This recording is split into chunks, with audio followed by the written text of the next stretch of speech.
John, can you answer that? Really important in terms of the whole process of what we've been learning. And I would love it if you would feel comfortable just putting it on the chat bar so that we could all celebrate your one accomplishment that you're highlighting. Like, I didn't know. I listened in on a couple rooms. There were things I didn't know people had created and done.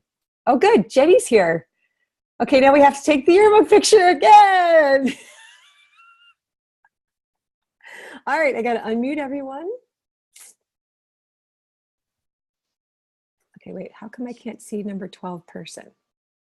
Yeah, Lulu, that was a huge success. Lulu created an entire symposium. And it wasn't just that she created a symposium, but it's also that she really practiced great self-care and assigning things, delegating things. It was great. I'm going to unmute everybody to take another picture. All right, yearbook picture number 2. Everybody smile. Yay. Okay, good. How do you do that? You just take a screenshot while you have the group on group shot. So I wanted you to post in the chat bar your accomplishment. Just one of them. Just one highlight that you want to mention to the group to see what you successfully pulled off in the last 6 months. We've been in this course for 6 months. Yeah. So Tricia made an online course, How to Think Like a Poet. Lulu created a conference, an entire conference called A Daily Dose of Music Symposium, co-created. Cindy, growing into corporate drumming and developing those programs in leadership. And not to mention, she graduated with a degree. That's pretty huge too. I love this. Aura launched a new program concept called Voice My Voice. Doing my workshop in Houston, I know, right, Diana? The whole process from beginning to end. Yeah. Yes, Philip's got a new website. Deborah hired someone. Aren't these things great? Nai started the Creation and Flow Writers Group. New website. Great. I think I've heard from everybody. Creation and Flow LLC. Wonderful. Jenny, corporate work, hired someone.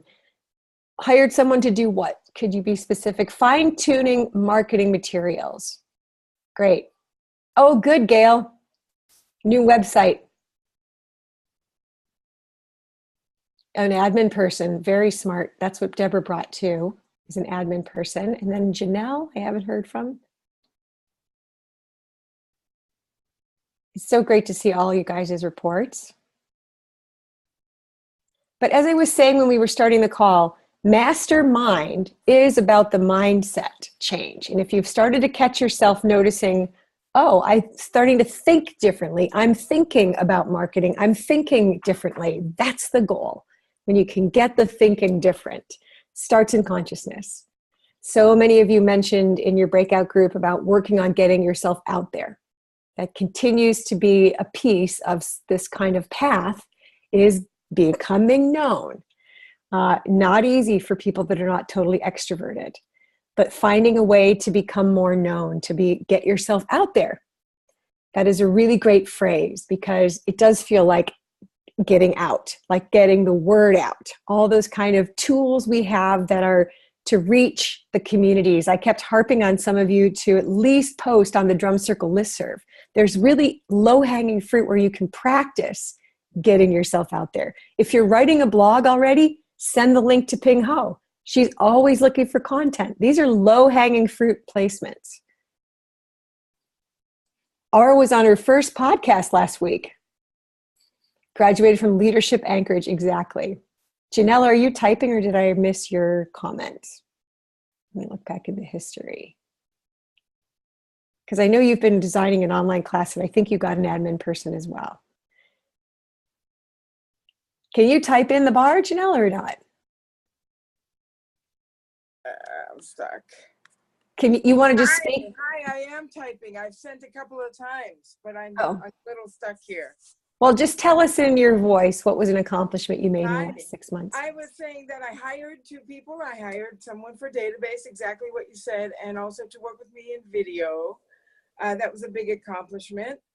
And and also help with redesigning the website. And also I decided, working on a newsletter, all the things are in the works. Nothing's really completed, which is a little of the frustration point of it all. Yet it's definitely different way of thinking about it all. And it's all in motion. So I've decided what I don't want to do as well, which was a big thing. Which is?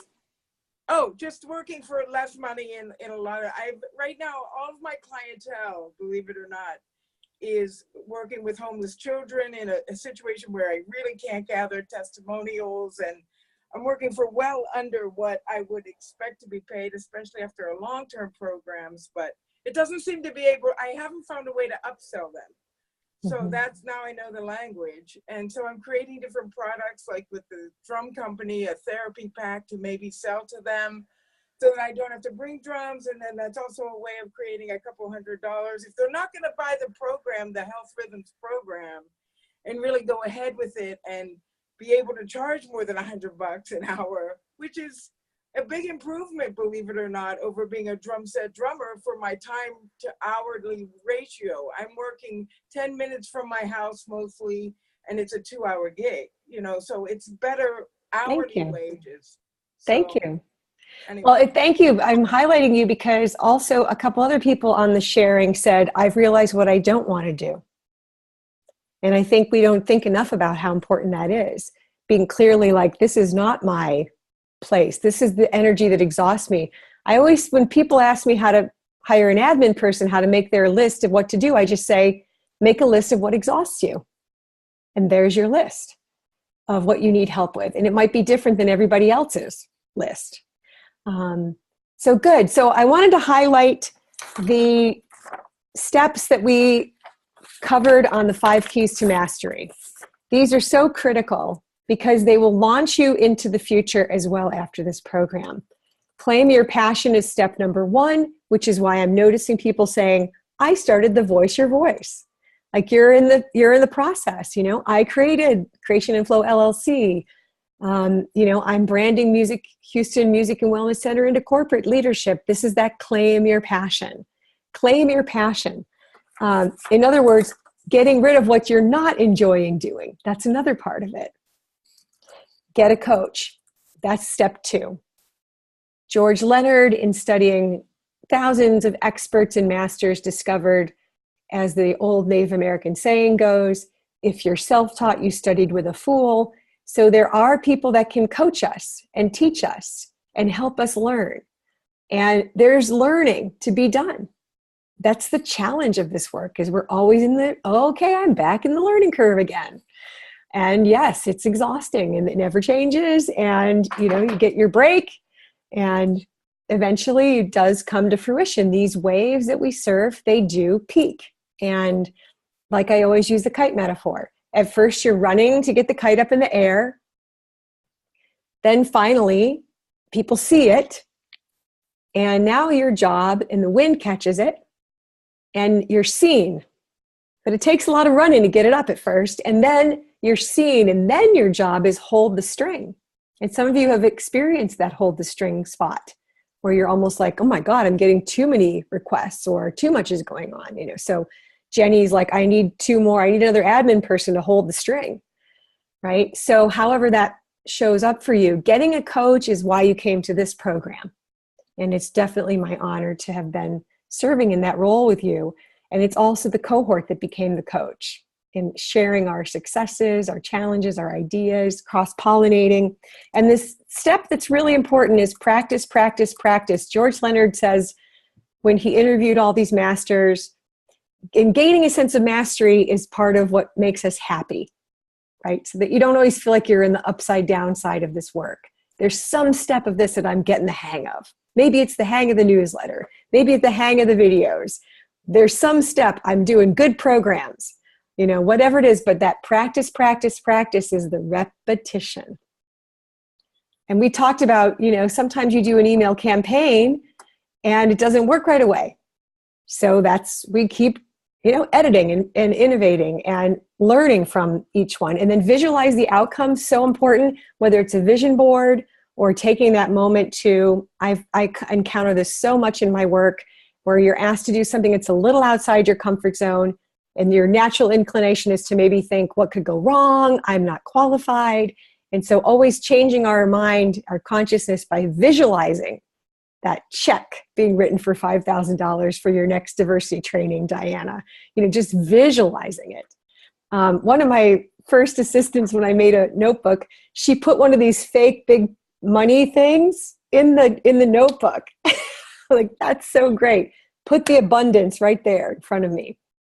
So visualizing the outcome, whether it's financial outcome or it's finding an assistant, whatever it is, when we just take that time to see it in our mind's eye, it makes it, we know in our bodies it's doable. Especially anything that scares you. Any place that was your growing edge, practice the visualization. And then play the edge. This is the last step some of you are in when you're saying to me, I got to put myself out there more. That's your edge. Or it might be the edge of your field. Like, nobody else is really doing what you're doing. So you're creating the edge. There was never a 4-minute mile until somebody pushed themselves to create it. So there's always those steps of, like, voice your voice that's coming through you, and learning how to push yourself further in your work, knowing that if it's an uncomfortable situation, this is the growing edge. It just simply is. Masters, step into the edge, play the edge. Okay. So I want to also do one other thing before we open it up to your questions. I wanted to take a little screen share time today and get into I want to highlight for everybody a couple of really important marketing things that have been coming across my desk.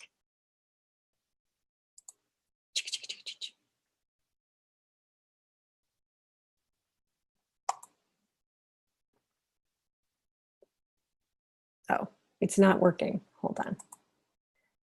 All right. Everyone can talk for a second. I am going to, if you could just be quiet in front of your, is anybody in front of a blender? No. We don't cook during this. Okay, let me share. I forgot to bring my blender today. Let me share the screen. Here it is. Okay. All right. So here is a couple of highlights that I want to talk about from an email campaign that I did with a program called Music Therapy Ed. Okay. So Kat Fulton, I host some courses on her page, and Kat created a campaign. Here's the first email of the campaign, the last email. The sale ends today. So there was a sale on my courses, and it ran for 2 weeks. And take a look what she puts in here. Tomorrow the price goes up. She puts a testimonial at the top of the page, a nice photo, some testimonials. That's it. Brief, focused. I also did a Facebook Live with her. Here it is. And she posted it for 24 hours only. It got something 800 views or something. And we did a 1-hour promotion, conversation, teaching. I titled it The 4 Keys to Wellness. Before that, here was a link to the program she uses, which is called BeLive.tv. BeLive.tv takes Facebook Live and turns it into a broadcast. Very nice platform. This is me saying I love this platform. So she prepped me on what to do. Look at her nice subject line. Let's talk about a controversial issue. Wow.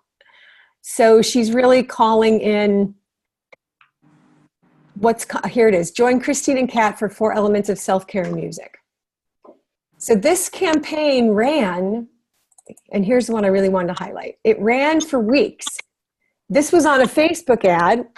I wrote a PDF of a activity for your power song exercise. She put it on her page. It has 2,700 members, professional development music therapy page. So when you find partners like this, like Aura was saying, I need to find someone who does this piece, she's getting me out there. So I just submitted the content, and she used the free power song exercise as a promotion for my course. Here's the beginning of the whole program, the last email I'll highlight. This is how it began. I provided her with, she came up with this $97 value. I provided her with this graphic and the music track. She used this for the sale. Okay. So any questions on that? So how did it go? It went good. We sold 47 courses. Wow. I just So, want, go ahead. I just wanted to say that that promotional that she did for you with the picture with you with the drum. I was playing solitaire on my iPad one night, and you kept popping up, on their advertising. So I thought, I think I posted something about that in our group, saying wow, this is great advertising, because there I was minding my own business, and there was Christine. It was really cool. Yeah, you're probably on one of her groups, Mm-hmm. so that you could receive those. It's very cool. Yeah, but it came out of something completely unrelated. It was a solitaire app on my iPad. Oh, that's And interesting. whenever you like finish a game or whatever, sometimes an advertisement will pop up, and you kept popping up on the advertisement for your Yeah, course. she probably did some Facebook ad pushes. So, I get a percentage of each course sold. She's selling it at $75 a course. I'm getting $10 a sale.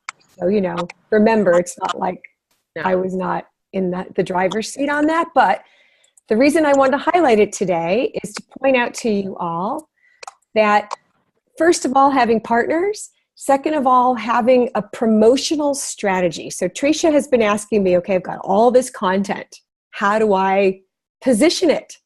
Great question. How do we position our content? First, marketing creation, film that testimonial gala at a yoga studio, like getting materials, marketing creation. Then it's content positioning. So what Kat did is she asked for 2 items from me. The audio download, 3, for me to stand there on the Facebook Live. And third was the audio download gift.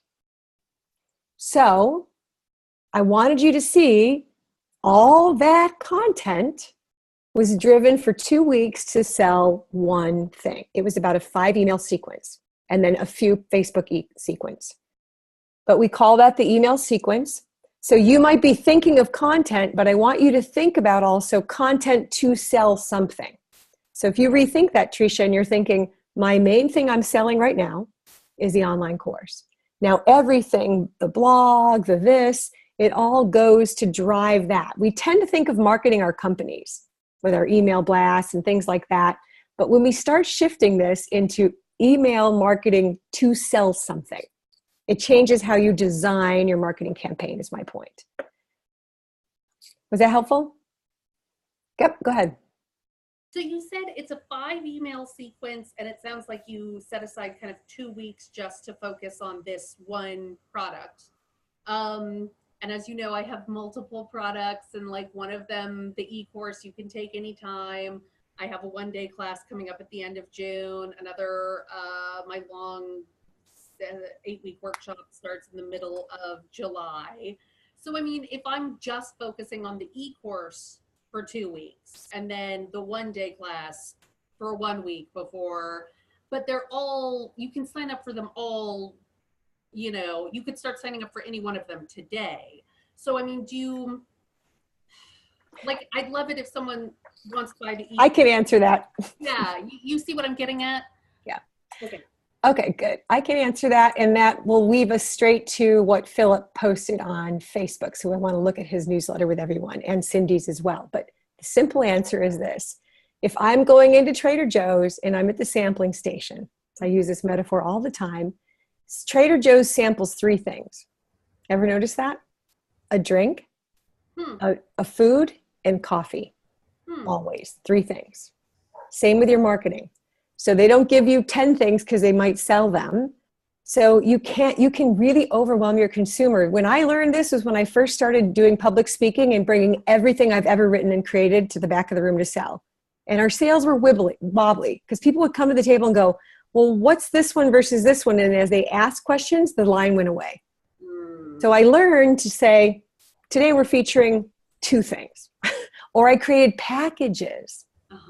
So I had 2 CDs and the healing drum kit, package price, boom. Sale only this package. That's what I learned from the Secrets of the Millionaire Mind when I taught at the Enlightened Warrior Camp. Package. 1 package. Okay, so the same thing's happening to your consumers. Yes, they can sign up for this. Yes, they can sign up for this. So unless you can really articulate this is different than this. Yeah. So if you really like being at home, you can't come to a group, I've created this. If you prefer the live event, it's coming up for this. You have to also start to know your audience better. I think that's what's happening to you is you haven't really learned, what does my audience want? Does my audience, do the same people come to everything? Are there people that just use my editing? So you start to learn your audience, okay?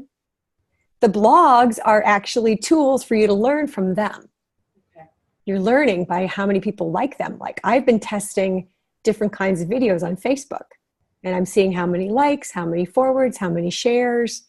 These are the testing grounds to learn who's our market, who's following us. So let's just take a quick look over at the share screen. We're going to jump over to Phillips. Is this where it is? Share screen. Hold on. First, I'm going to unmute everyone. Okay, then I have to open the screen. There's like little steps involved in this. Okay. Now I can share the screen. There it is. Okay. Huh. Every day better. All right, so let's take a look at Philip's. Loved this. Love this. If you can get permission to use it, fabulous, fabulous shots. So yeah, here's Deborah's question about how to make a circle in the room she was in. So here it is. All right, let's have a look at it.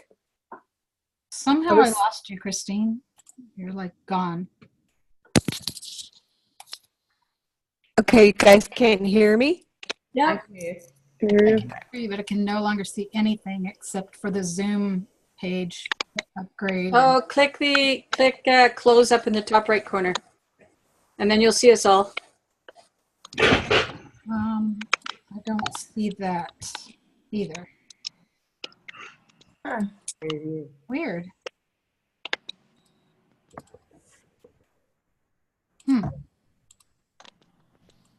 Oh, okay. I don't know. I think it was a pop-up. Okay. All right. So let's go over and look at the share screen. All right. So here's Philip's newsletter. Philip, do you mind me doing this? Of course, please. Okay. Yeah. First of all, love this photo. Great header. Then he did 2 tips. Much better than writing these would be you on video showing them. Yep. Right? Yep. Each one could have been a topic of its own. These are 2 very different things. Drumming to communicate emotions. That's already a beautiful theme. The second one is drum conversations. That's a whole different topic. Okay, so then his question to me was, is this too much? You guys tell me. Ready? 1, 2, 3, 4, 5, 6, 7, 8 things. Yeah. Too many. Yeah. Right? So if I'm at Trader Joe's, I get coffee, a drink, and food. So what I suggested to him is chunk them, okay, into upcoming events and no divider line, just upcoming events.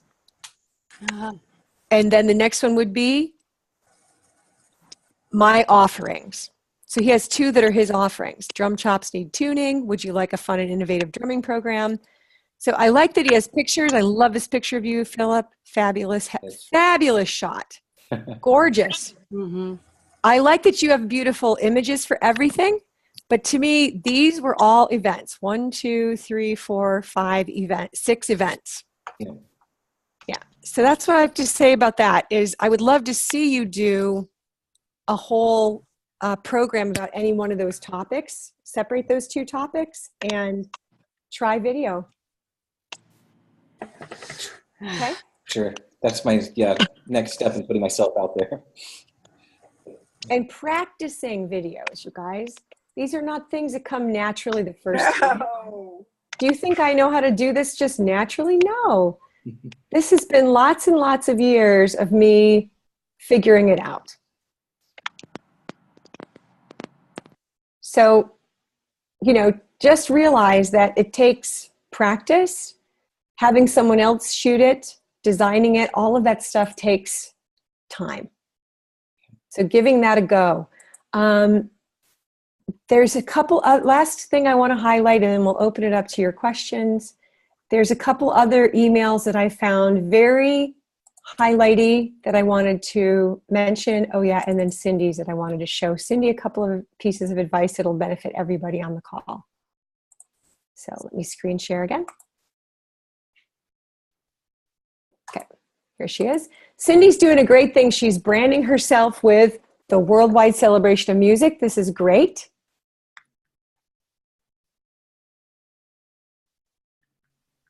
Now, what I told her is too many pictures, right? These 2 would have been plenty. Or I like this one. This one I don't like at all. People's heads are cut off. This one I don't know what they're doing. This one I don't need, right? So just get the most engaging. A tight shot and an overshot is great because this is Cindy action. This is a group in action.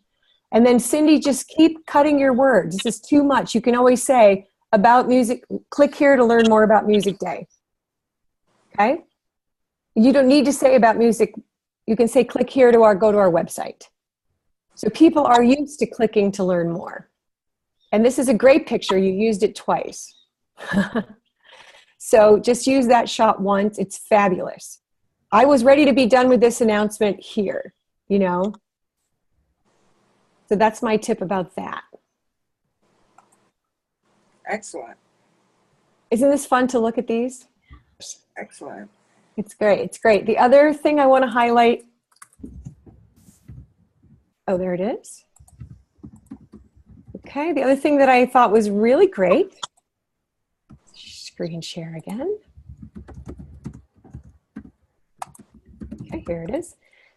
On our Facebook page, which continues after we end, I really loved Jenny's video for Remo. Here it is.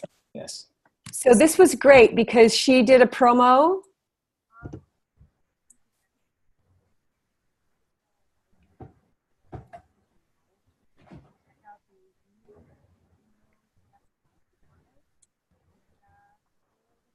Can't hear anything. Okay. So basically she did what we talked about last session, which is how do we become a vehicle to promote our partners? It's a very different mindset. And she did that. She brought that forth. So way to go. So I wanted to look at those kind of things and highlight them. And then you guys asked for a couple of questions. You asked me about cold calls and first connections. I have a great answer to that. Always try to avoid a cold call. If you can instead be at an event where you meet someone and follow up, if you can work through a contact of a friend, when that is the reason I do the email newsletter, because that is where I have found my way into calls, because somebody responds to the message of the newsletter and says, hey, I was thinking, would you be interested in doing this with me? Could I recommend you to this? Even announcing that in a newsletter. We're expanding our business, interested in finding partners. So if you do have to make a cold call, any comments from people who've done it, who've had success? Oh, I would say that my experience making cold calls has been good with the senior community, Right. because everyone that I've gotten in the beginning especially was cold calling. And there's such a great big turnover in this business that every time a new activity director comes on or a new administrator comes on, I'm having to resell myself. So I'm constantly cold calling. So I would say in that aspect, it's kind of mostly what I've done. As I've gained a reputation, though, I get a lot of referrals, or people find out about me by Googling online for different things. So that has become less and less as people learn about me. But I still do a lot of cold calls. And Wow. but because I have a good reputation and a long history of doing this, there's I think that helps. Yes, thank you. What I wanted to say about that is, and then I'll go to you, is when you are going to make a cold call, well, I did a lot of this when we were first booking diversity gigs when I lived in Colorado. We first made our materials. We first had our testimonials. We first had our pitch down. I think what happens that makes us afraid about the cold call is knowing that we're not ready for it. Like you feel like, what am I going to say? It's a cold call because I'm not ready. So how do we make it a warm call? Like I'm going to highlight with this one-page testimonials of other I always use Gail for some reason lately, because I think your work is going to just continue to expand in the yoga field, because I track that in my yoga town. You knock on the next yoga studio door and you say, I've been doing this work in this place. I'd love to know if you'd be interested in doing this. So that's a great thing. But remember, the first question is always with the cold call is always, who does the booking? So many times we do the cold call and we do our pitch and it's the wrong person. So the first question is always stop by and say, who does the booking? The next question, the pre-cold call question would be, what have been your best events? I'd like to learn from you. What are the average prices? Who's been the best people you've booked? Research, research, research. What are you looking for in a summer camp presenter? What are you looking for in corporate team building I was just coaching a private client of mine who lives in Chico, who's going to be knocking on the door at Sierra Nevada Pale Ale Beer, because they're in Chico and they have a huge nonprofit arm whose mission is music. Who knew? So all those things come from that pitch prep, asking the preliminary questions. And Aura, did you have a comment? Just to add to what you said is just knowing who you're speaking to, because that matters. And I think the training that I received is, well, obviously you're going to say what you do to spark interest, but it's knowing what their pain points are. You want to get to know them. What are their challenges? What are they looking for? And then you can talk and build a relationship based on solutions you may be to offer, rather than coming from a mindset of selling. So how do we build a relationship, have a conversation, and not make it me, me, me, but really what's going on for you? And then I can talk to those points of where our program, so now it's really personal and meaningful. Just thought I'd add that. But how do you get in the door somewhere where you want to call someone? So for me, for corporate, I've really stayed away from cold calls. It's more people find us or we're referred.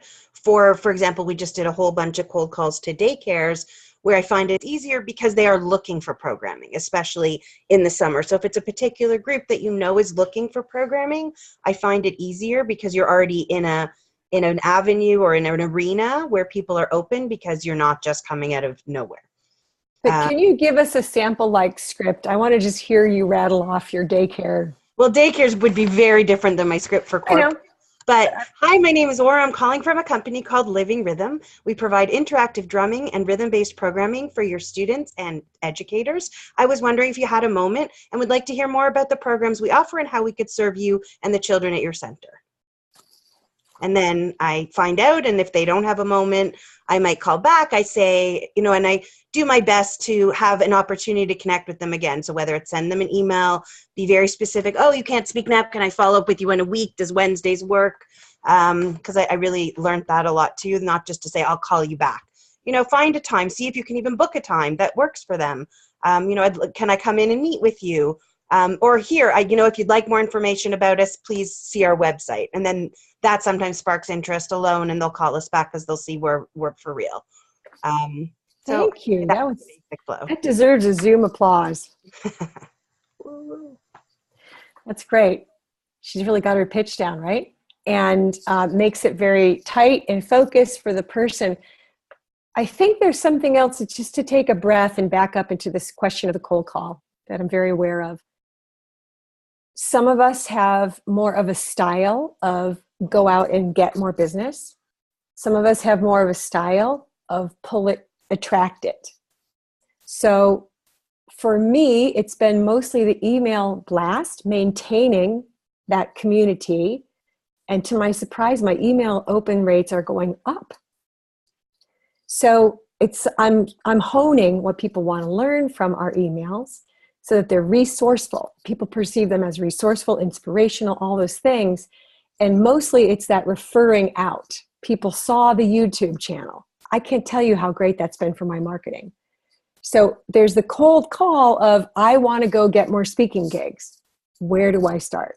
Or there's the, I've got a YouTube channel about my speaking gig. Is this making sense to you guys? There's the pull and the push. So the cold call is more, I have a program, I want to sell it somewhere. There's no cold call unless you have a clear prep of, I want to start doing flute workshops. I'm looking for a venue. That's a cold call I do a lot, looking for venues or looking for partners. What's in it for them is always going to be your mantra. Why should they have you?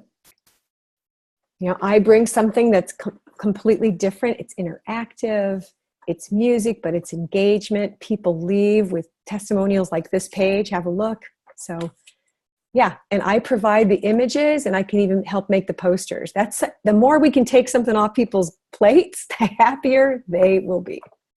Or I love to be a marketing partner with you.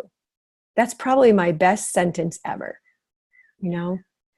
Yes, I would love to partner with you in doing the marketing. It's not just you're booking me for a keynote. We announce it on our website. I'd love to partner with you in the marketing of this. Go ahead. Two things. One, I have a really valuable resource for that. I took a seminar with Jesse and Charla. I forget their last name, but they have a book called Sell is Not a 4-Letter Word.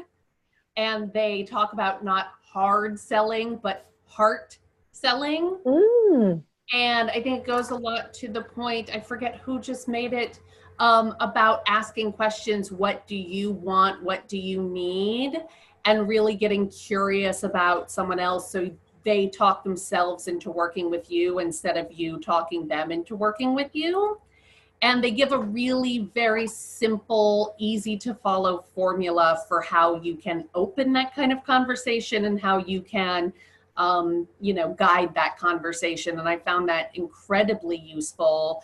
And, if you practice it enough, it just starts to feel very natural, like you're just having a regular conversation with someone, except at the end you say like, oh, that sounds like, I could be really helpful, or would you like to, have my email and I'll email you and tell you more about that. And that's how I got my first client, and it's continued growing ever since then. And I don't know if the book is still called Sell is Not a 4-Letter Word. It might now be Thrive. And I think you can find them on Thrive Academy. Okay, just put it up there on the chat bar for everybody to access that resource. Thank you for that.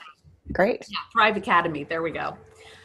And also, Lulu, were you finished?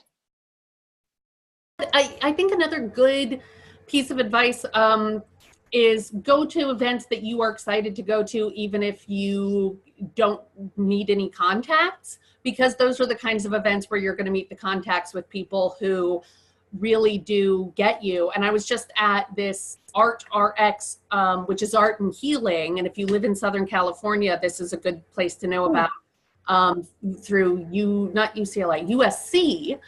And I talked to like 5 people and I gave them my emails, and only one of them was really interested, and only one of them actually contacted me back after I sent out my follow-up emails. But, that was one person who really was in alignment with me, and now we're going to be doing some stuff together. So yeah, I mean, when I said earlier, do you do cold calls? I was really hoping the answer would be no. And there would be some alternative way of meeting people. So yeah, that's good. Thank you. And Lulu, tell your testimonial, because Lulu kicked butt with cold calls. Well, so it wasn't really me, because I have a friend who owns a company that is it's called Carrot Home. And she said, I'll help you. I'll get my marketing person to do some work. So this woman, oh my God, I could just, was so grateful to her. She contacted 158 care facilities in the lower mainland of Vancouver and got the names of the person that you connect to and their phone number and their email and everything. And then she connected with as many as she could. Then she gave it to me, and I got 5 friends to take 20 people each, or whatever, and they phoned for me. And they just, wasn't that onerous for them. And then I phoned a whole lot. My husband phoned, and that really brought people in to the conference. So it was, I was so grateful to her, this woman. And it wasn't any, she said, oh, that was no problem. It took her like not very long. And it's part of her business anyway, that she was connecting with those people. So she just added it on. One thing that is important for Lulu in what she's doing now is post-event marketing. Yes. So now she has this database. I know Gail just slid off the call. Now she has this database, right? She's got this important database of people, 40-some people that came to a conference. And I was saying to Lulu, this is where you sell your book. This is where you do your next training. You can email these people that are already in. So always think about post-event marketing. This is when you send an email blast to everybody who came saying, thank you so much. Here's a link to the book for more resources. I sent a picture too. Like I sent the picture of all of us together, and great. And that was thanks to you. It was a great idea, because everybody loved getting the picture, and then everybody sent their keynotes to them too. Good. So yeah, the answer to do we do cold calling is, like I said, they're 2 different energies. The push is cold call, the pull is attract. So, realizing how those work in different ways. Cold calling will always feel more uncomfortable because you do feel like you're the dog and pony show.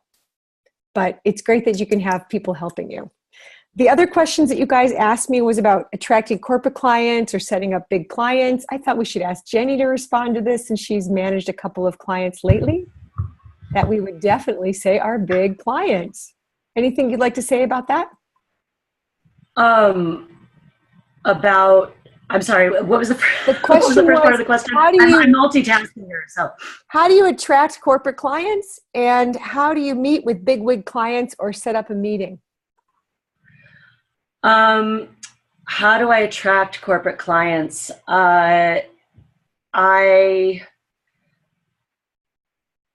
Having done corporate having done some big names and gotten in through, various channels.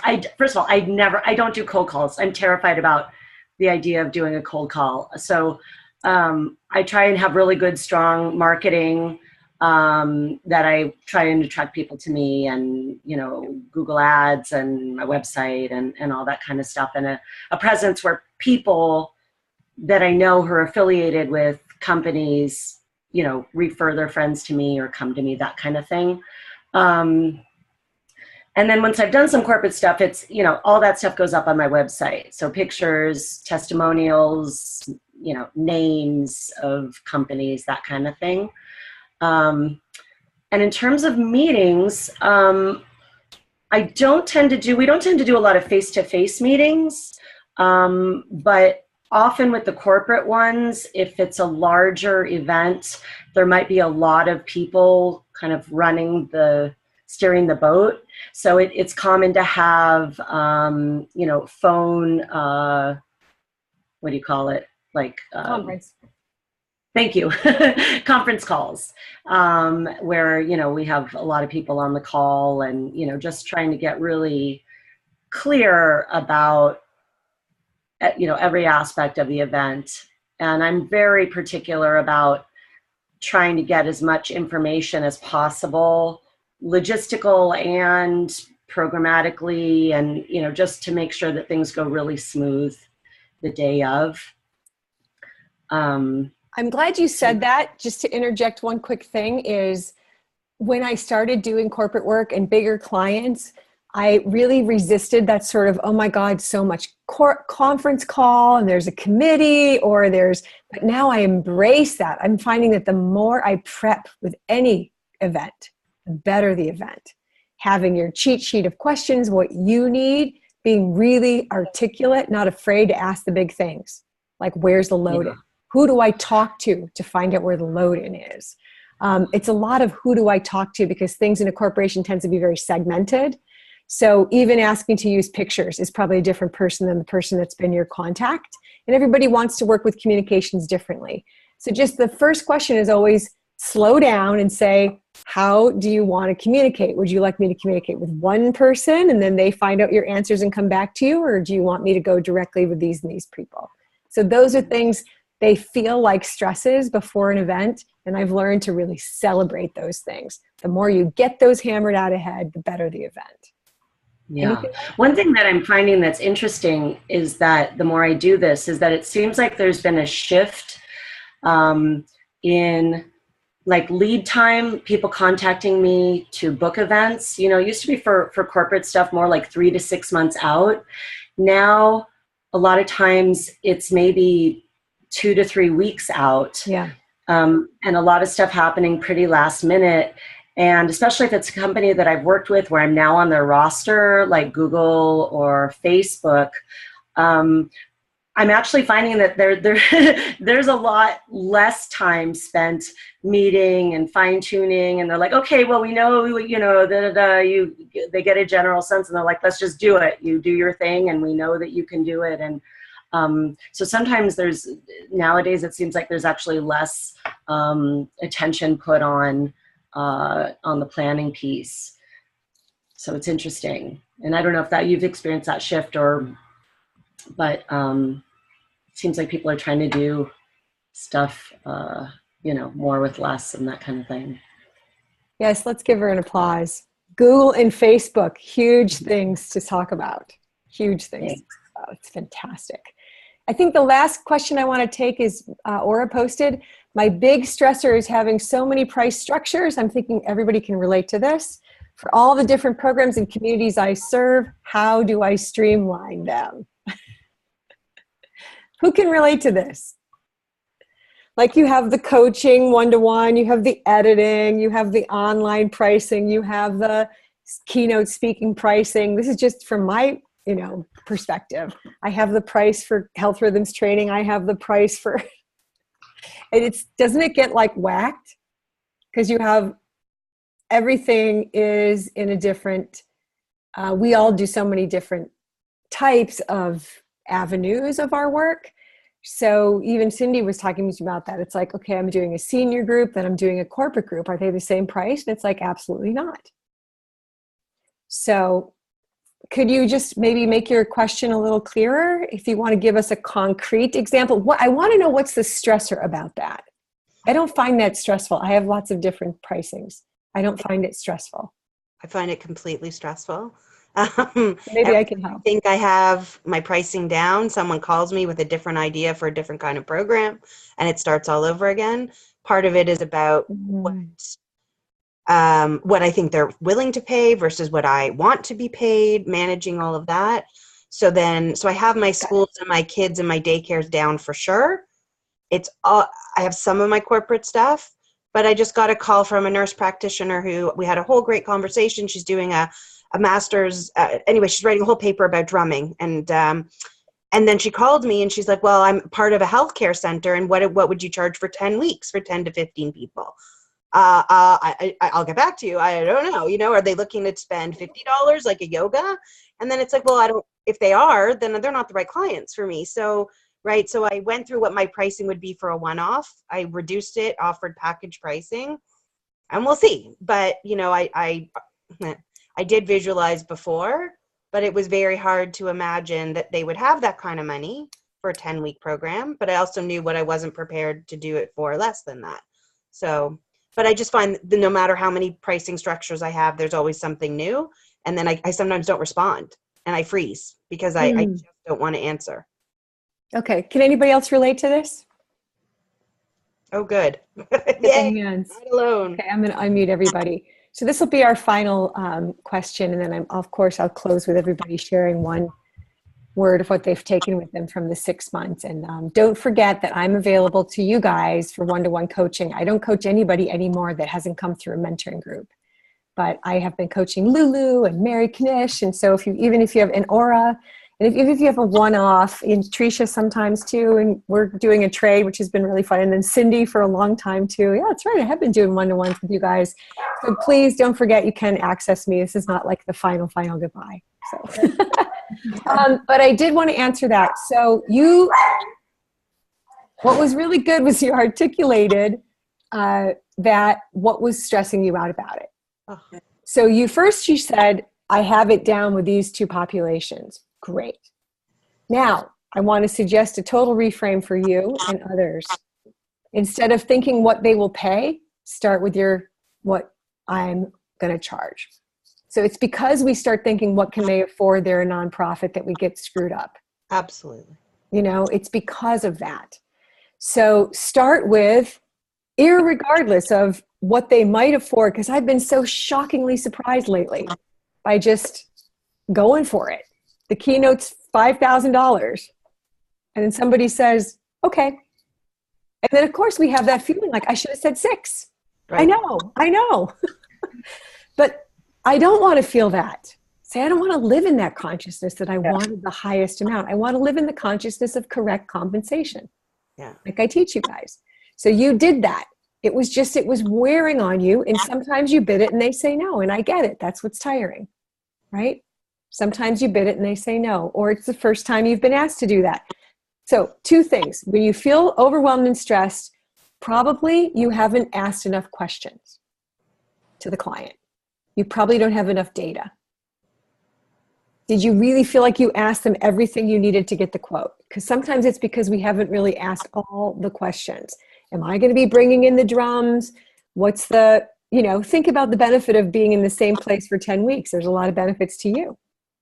So, we have to really go deep into it. And then you did the right thing. You calculated it based on your price. You came up with a discount. You didn't even need to give a discount, did you?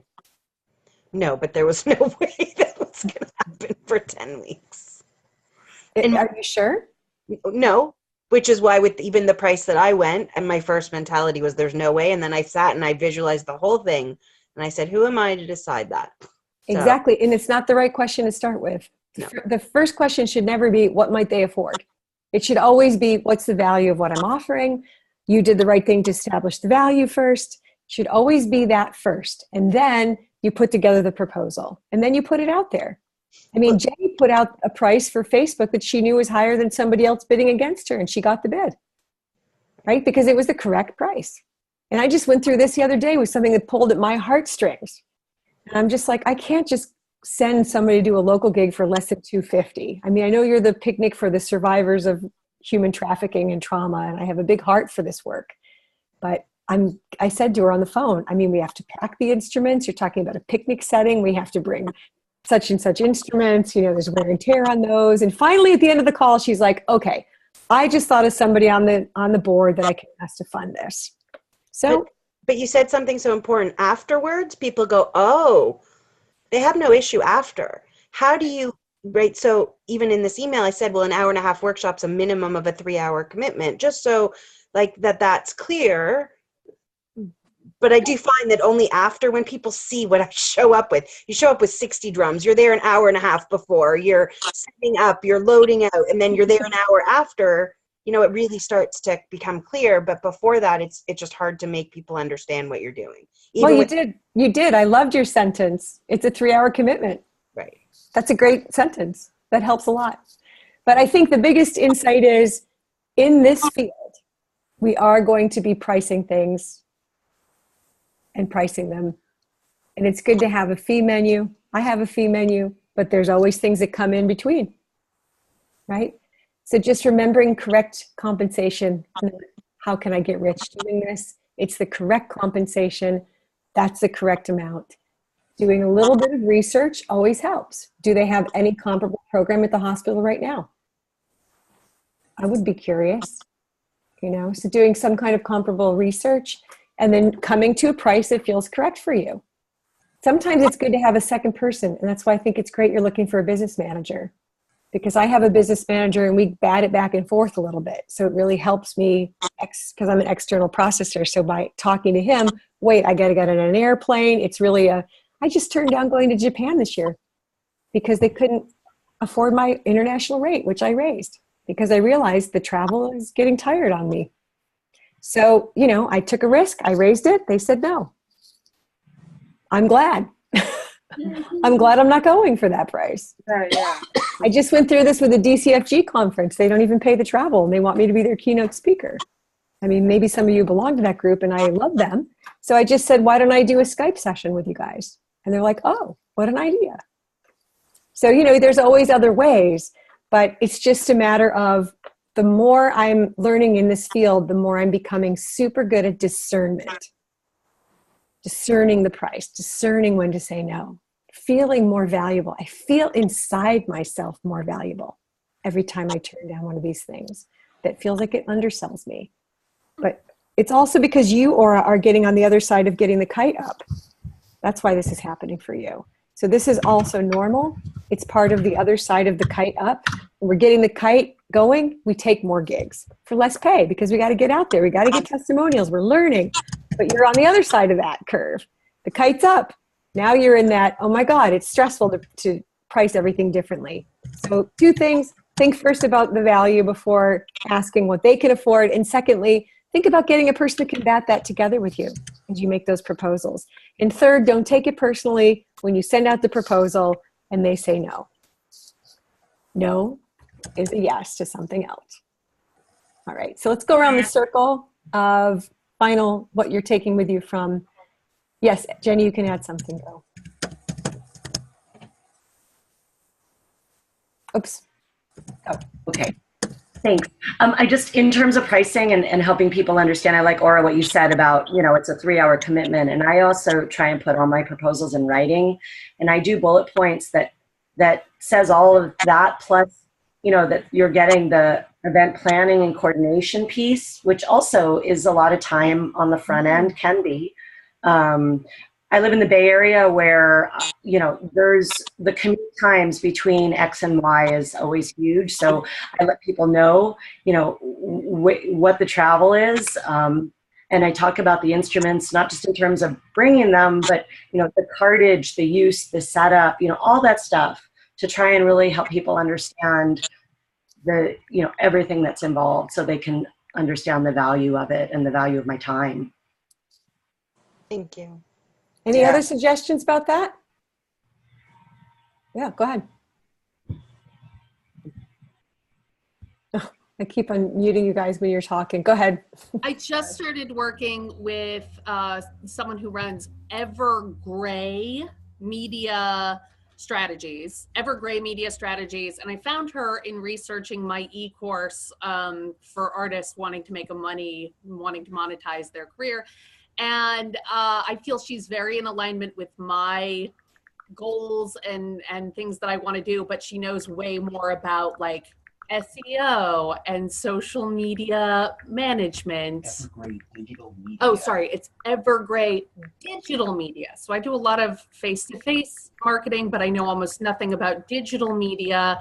And I just had an hour-long conversation with her today, and she's great, and she's very knowledgeable, and I think she's very well priced. And then she also has an e-course, so if you want to learn to do it yourself, you can take her e-course instead. But I just wanted to share that and Thrive Academy, both have been really helpful for me so far. Thank you. Yeah. Deborah, you had your hand up? When a lot of times I get the seniors and the daycares, if they're calling me and saying, well, what are your prices? And that I always ask them what kind of numbers, where they are, all these things, like what Jenny was saying about the cartage and pre-pack. And then I always ask them, what kind of a budget do you have? I'm not afraid to ask that question because they will generally give you that budget amount that they have to work with. And then I can give them suggestions on what I can do and offer within that budget frame. And if it's like $50, well, you know, I can't do a lot. So because I send them out a base price and that what the lowest certain number of people, if they have 25 people, you know, for 45 minutes or something, I might say the base price with just drums, nothing else, is $250. And I said, but if you have a budget for 500, we can go more people, we can do this. So tell me what your budget is and we can create a program within that. Nice, thank you. One thing I learned from Jenny that was great was how she prices out different packages similar to what Deborah's saying. This price is just boom whackers, this price is instruments. So I learned that. It's been a new education for me. So, you know, Jenny has lots of balls in the air with what Aura was asking about, like pricing. Hello, she's got lots of different levels, tiers. So, you know, I think that I was glad that you asked that because a lot of people could relate to it. So let's take a breath.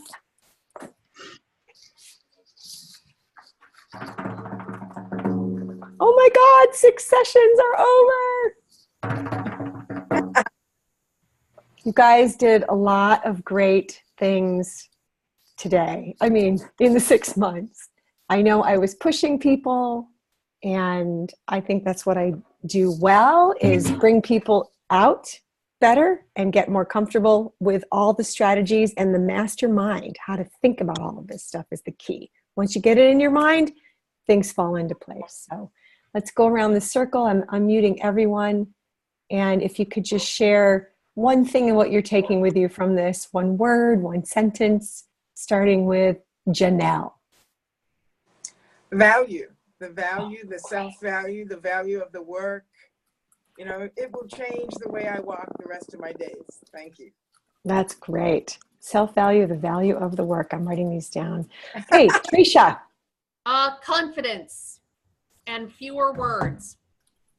More confidence in fewer words. Oh, great.